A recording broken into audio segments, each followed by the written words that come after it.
Hey everyone, ready for a deep dive into a topic most folks only whisper about? Yeah. We're going to be tackling porn addiction and recovery today. And, whether this is something personal for you or maybe someone you know, we're here to shed some light on it without any judgment, of course. Yeah. It's a topic that deserves, to be out in the open Absolutely. and discussed more. Yeah. Because there's so many misconceptions around it. Yeah. And speaking of misconceptions, our main guide for this deep dive is this YouTube podcast script. And I love the title. It's called Breaking Free from Porn Addiction.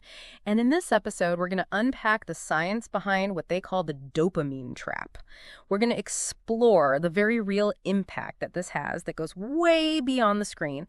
And we're even going to look at steps you can take to regain control of your life. So buckle up because it gets pretty fascinating. Yeah. One of the things that, we need to do right off the bat is redefine how we think about porn addiction. It's not as simple as, like the script points out, just watching too much. It's more about, the why behind the viewing and how it's affecting your everyday life. That makes total sense. The source actually gives this example, which I thought was super relatable. Imagine starting with porn as just like a way to unwind after a long day, but then over time it morphs into this really intense craving, and then it starts disrupting your focus, your relationships, even your self-esteem takes a hit. Yeah, and that's pretty classic progression, unfortunately. And you know what's fascinating about that is that shift from a conscious choice to feeling like you're losing control, that's a huge red flag right there. And it's not about shame. It's about, recognizing that change within yourself. Wow, that's powerful. And speaking of powerful, let's talk about the brain science, this dopamine trap that the source mentions. That's some serious stuff, right? Yeah, absolutely. Each time you watch porn, your brain just gets flooded with dopamine, that feel-good chemical. But here's the catch. Over time, your brain becomes almost addicted to that dopamine rush, and it starts rewiring itself to crave it even more. I never thought of it like that. So is that why, everyday pleasures, things that you used to enjoy, start to feel less exciting after heavy porn use? Like your brain's gotten used to this higher level of stimulation from porn, so everything else just pales in comparison. You hit the nail on the head. The dopamine trap has a way of distorting your perception of pleasure and reward. And this is where the science really helps us to understand what's happening beneath the surface. Okay, so we're already getting a much deeper understanding of all this. Now, another point that the source makes is that this isn't just a guy thing, which is a stereotype we really need to break. Totally agree.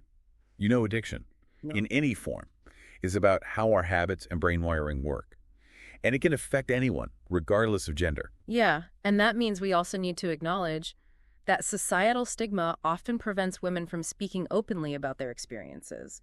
So it's crucial to understand that this is an issue affecting people across the gender spectrum. Absolutely. And as we move forward, it's important to consider the ripple effects of porn addiction, because it goes way beyond the screen. Yeah, that's what's really intriguing to me, that the source talks about how this can impact your relationships, your work, even your physical health. It can be pretty far-reaching. Exactly. You might find yourself isolating, skipping social events just to stay home and watch porn. Or you might have difficulty connecting with someone in real life because your expectations of intimacy are skewed by what you've seen online. And they also talk about the guilt spiral, the watching and feeling bad and promising yourself you'll stop, and then repeating the cycle. I mean, that sounds exhausting. It is. And for some, it even leads to physical symptoms like trouble sleeping, low energy, even erectile dysfunction in younger men. Wow, I did not realize that it could have such a serious impact on your physical health. It highlights just how important it is to remember. This isn't just a mental or emotional issue. Wow. The consequences can be very real. And they can affect your physical well-being, too. Okay, so we've covered the definition, the brain science, the ripple effects. Now let's dive into the part everyone's probably waiting for. How do you break free? Well, the source offers a hopeful message. You can take back control. It's not easy, but it is possible. And they outline 3 key steps to get you started. All right, let's hear them. What's the first one? Honesty.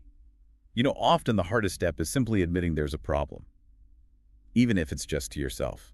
So you don't even need to tell anyone else, just that internal acknowledgement. Exactly. Being honest with yourself is incredibly powerful. That's the foundation for everything else. Okay, that makes sense. What's step 2? Replacement. You got to think about it like this. Your brain loves routines, so you've got to give it something new and healthy to latch onto. So finding activities that can fill that void and bring a sense of fulfillment. You got it. The source suggests starting small. Hitting the gym, picking up a hobby, even just reading a book. Anything that brings you joy and keeps you engaged. And as you incorporate those new habits, they can start to replace the unhealthy ones. This is where it gets interesting to me. The source also mentions something called a 90-day reset. What's that all about? That's a fascinating concept.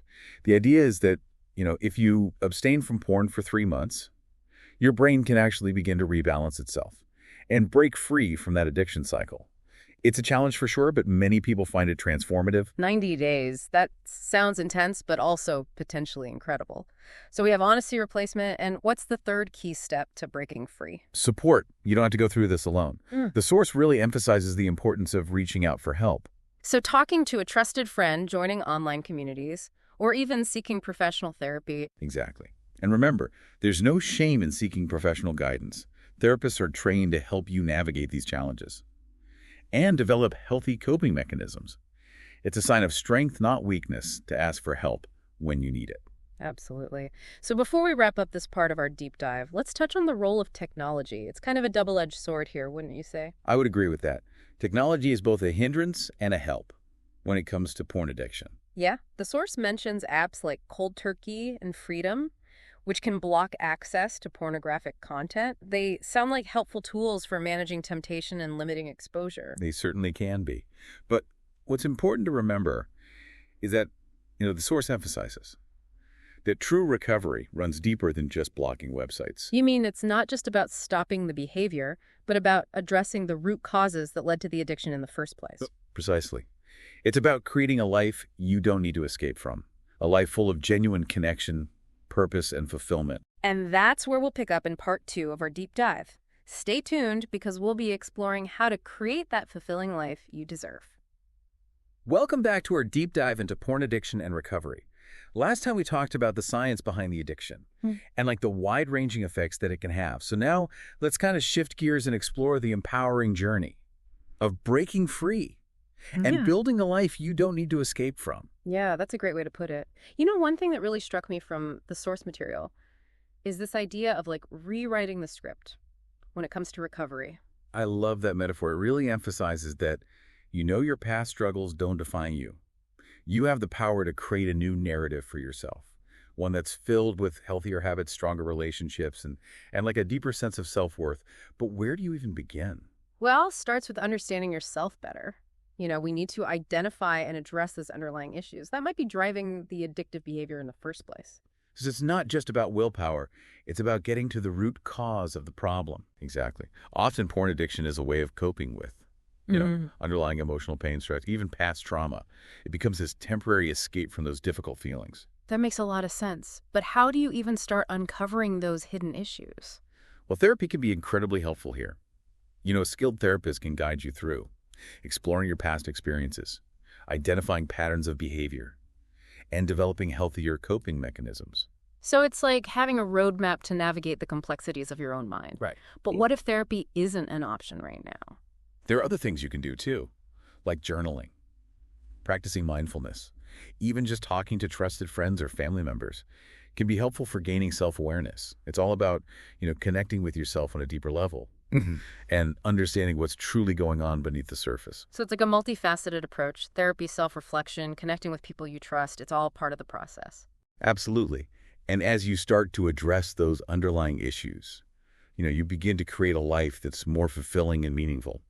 One that doesn't rely on those unhealthy coping mechanisms. This is where the idea of building a life you don't need to escape from really comes into play. Okay, I'm ready to start building. So what are some concrete steps people can take to create that kind of life? Well, you've got to start by building a strong foundation. And that means cultivating healthy relationships. Nurturing those connections with family, friends, romantic partners can provide this powerful buffer against the isolation and loneliness that often contributes to addiction. So it's like weaving this safety net of love and support around yourself. Exactly. And alongside strong relationships, you've got to pursue things that bring you joy.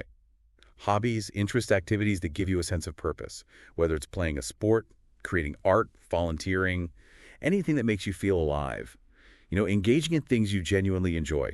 It fills your life with meaning. It's about rediscovering those things that make life worth living right. finding that spark again. You got it.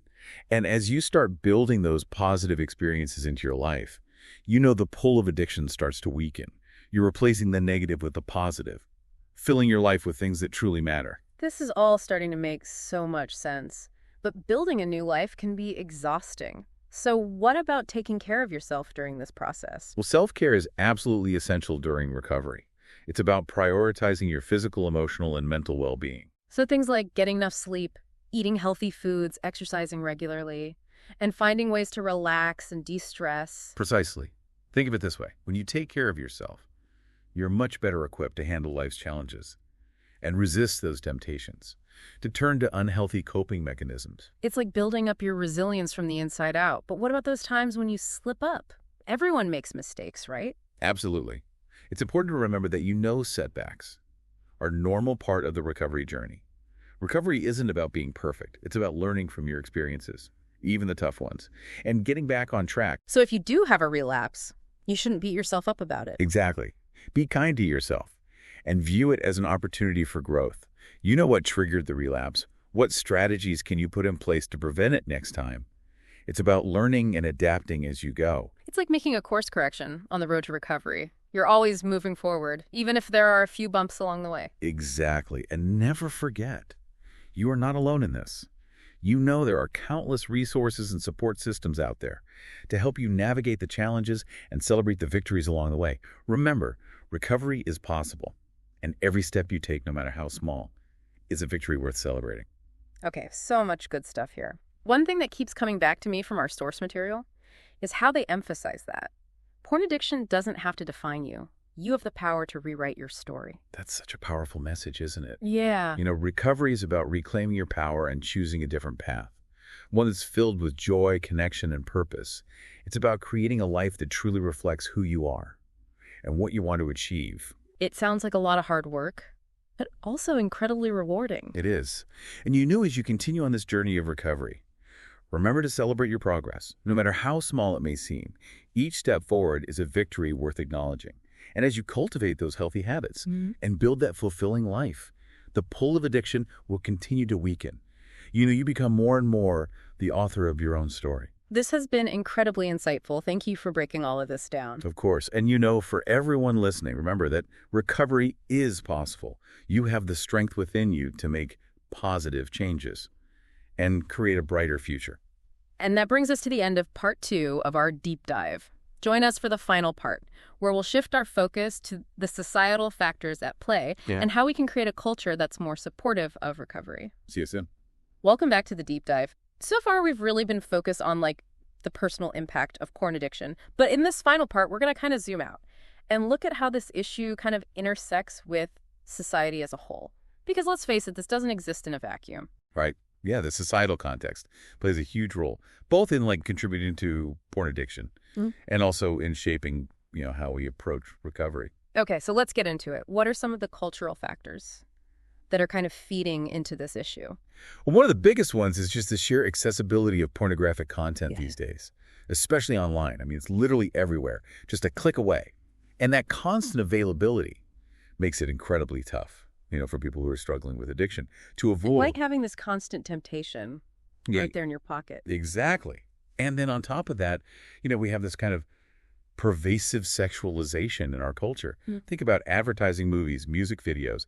You're bombarded with sexualized imagery everywhere you turn. It's so true. And I imagine that creates some pretty unrealistic expectations about sex and relationships. You nailed it. Yeah. Those unrealistic expectations can lead to dissatisfaction in real-life relationships, which then fuels the desire to escape through porn. So it becomes this vicious cycle. And it's important to remember, too, that, the porn industry often profits from these unrealistic expectations and from the vulnerabilities of people who are struggling with addiction. Yeah, that's a sobering thought. So given all these societal factors, what can we do to create a culture that actually supports recovery? Well, I think it starts with honest conversations, just like the one we're having right now. We need to break down the stigma and shame surrounding porn addiction and create safe spaces where people feel comfortable sharing their experiences without fear of judgment. So more open dialogue or judgment. Makes sense to me. Exactly. And we also need to educate young people about healthy sexuality and relationships, giving them the tools and knowledge to make informed choices about their own sexual experiences is crucial. So we're talking about education that goes beyond just the basics, right? Like including discussions about the potential risks of porn and strategies for navigating those risks. Absolutely. It's about empowering young people to make responsible choices and to feel comfortable seeking help if they need it. And then on like a broader level, we need to challenge the cultural norms that are contributing to porn addiction in the first place. So pushing back against the over-sexualization of media and promoting more like realistic and healthy portrayals of sex and relationships. Exactly. It's a tall order, but it's essential. Yeah. We need to shift our culture towards valuing genuine connection, respect, intimacy, rather than the objectification and exploitation that is often so prevalent in porn. So it's about making conscious choices, both individually and as a society, to create a healthier and more fulfilling approach to sexuality and relationships. You got it. And I think, we can all play a part in this by being mindful of the messages that we're consuming and promoting. That's a great point. Every little bit helps. Now, before we wrap up, I want to speak directly to anyone listening who might be struggling with this. Remember, you're not alone. There is help available, and recovery is possible. Absolutely. Reach out to someone you trust. Whether it's a friend, family member, therapist, support group, there are people who care about you and want to help you on this journey. And remember, every step you take toward recovery, no matter how small it seems, is a victory worth celebrating. So keep moving forward and never give up hope. Couldn't have said it better myself. Well, that brings us to the end of our deep dive into porn addiction and recovery. We hope this conversation has been insightful, eye-opening, and maybe even a little bit challenging.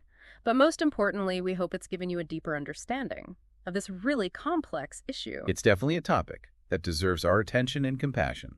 And if this episode has resonated with you in any way, we encourage you to keep the conversation going. Talk to someone you trust. Share your experiences. Seek support. And let's work together to create a culture that's more understanding and supportive of those in recovery. That's what it's all about. Thanks for joining us on this deep dive. We'll catch you next time, where we'll be exploring a whole new topic and uncovering more fascinating insights together.